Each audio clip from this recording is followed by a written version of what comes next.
Thanks, Anthony. Just listening to Anthony talk about all of the new professional development opportunities and tools and resources, I just need to congratulate him and his team because we've come from a handful of workshops, half a dozen years ago to well over 100 in multiple languages. So it's really a job well done. Some of you have seen me, talked to me, and have indicated in so many words things are really moving in the IB. The IB is really on the go. It's really exciting, and I usually respond, if it was any more exciting, I'd be dead. But there is quite a bit happening. It is quite dynamic. There's a lot of underlying issues and things that we have to deal with in making some of these changes, but I feel very pleased to be part of an organization that's so dynamic and has such a worthwhile mission serving kids and schools and students. My pleasure today, my task here is to introduce an esteemed colleague, Dr. Ian Hill, but in doing so, I'd like to talk a little bit about Ian himself, and one interesting fact is, does anybody know where Ian was born? Anybody have an idea? Yes, ma'am. Yeah, not Tanzania, that's in Africa, it's Tasmania.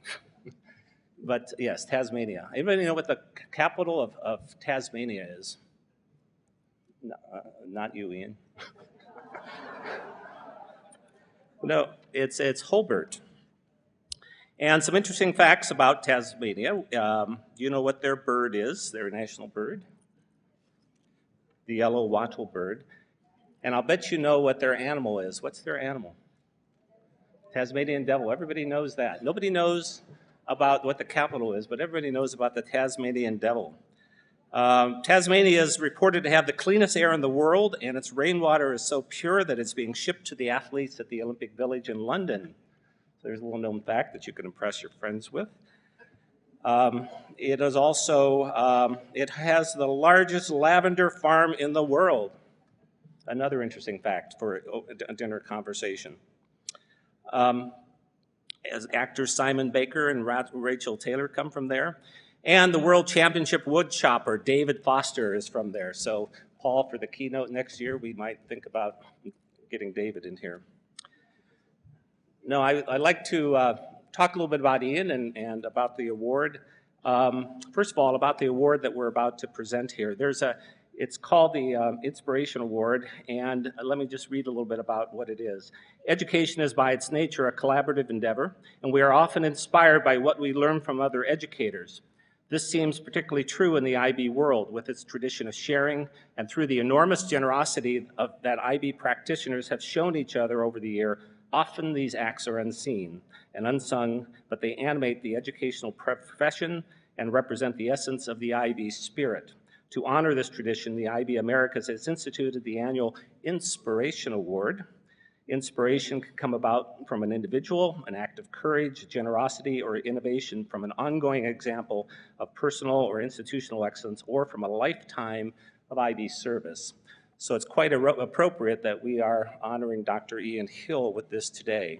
Ian is retiring at the end of this month, but he is not leaving us. He will continue to work for the IB in a part-time capacity. But let me just offer a little bit of history for those of you that don't know Ian very well. He was born in Tasmania, and he spent the first 18 years of his career as a teacher and senior administrator in the Australian government schools. He lectured part-time at university in teaching methodology and later led a government curriculum development group in his home state before leaving Australia in 1990. I think in 86 to 89, if I recall, he was a senior private advisor to the Minister of Education in Tasmania.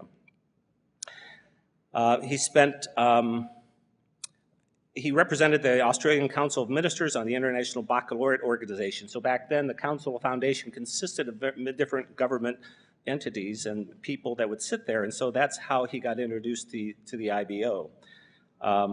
He became director of bilingual IB school in France in 1990, and he might tell you that that sort of also led to his coming to the IB. And then he moved to Geneva in October 93 to become the regional director for Africa, Europe, and Middle East for the IB organization. That would have been under Roger Peel at that point. Ian has had the distinct pleasure to work under Roger Peel, George Walker, I wouldn't say working under me has been a pleasure for you, but I think I would include me as well. He's been the AEM director, and he was appointed deputy director general in January 2000. This is when George Walker, I believe, came in and saw a need for Ian to help him in a much larger organization. So Ian has been and is still based at the IB Foundation office, this is what we're calling it now, in Geneva.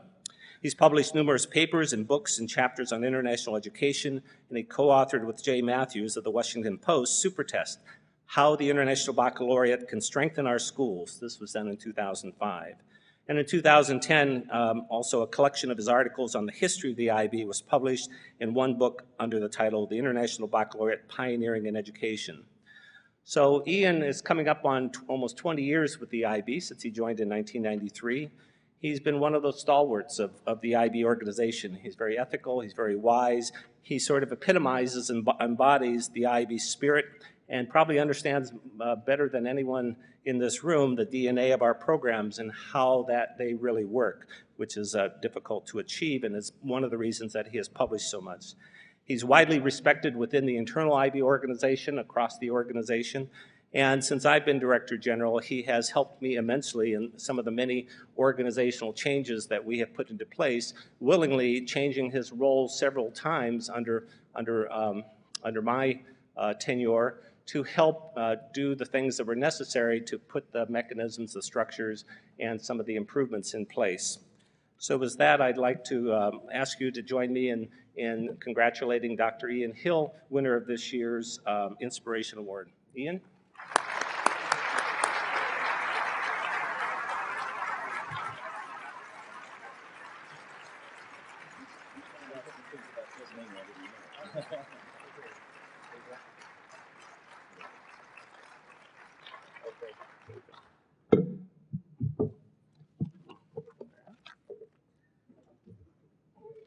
Buenos días, señoras y señores.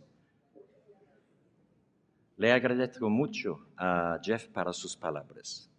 Es para mí un gran honor recibir esta distinción. Y es una alegría para mí estar otra vez en una conferencia de Bachillerato Internacional en las Américas. Je dis bonjour également à nos amis francophones. Vous êtes moins nombreux que les autres, mais ne vous inquiétez pas, vous avez de grandes qualités individuelles et vous représentez vraiment la diversité linguistique, vous faites partie de ça, de l'organisation. C'est important. And for those who speak English, I will do my best, but I do want you to know that my mother tongue is Australian.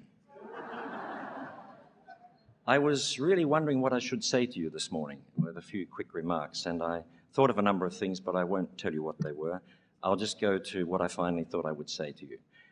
Since this is an Inspiration Award, I thought I would tell you about something that inspired me very much in the IB and my time in the IB, perhaps more than almost anything else.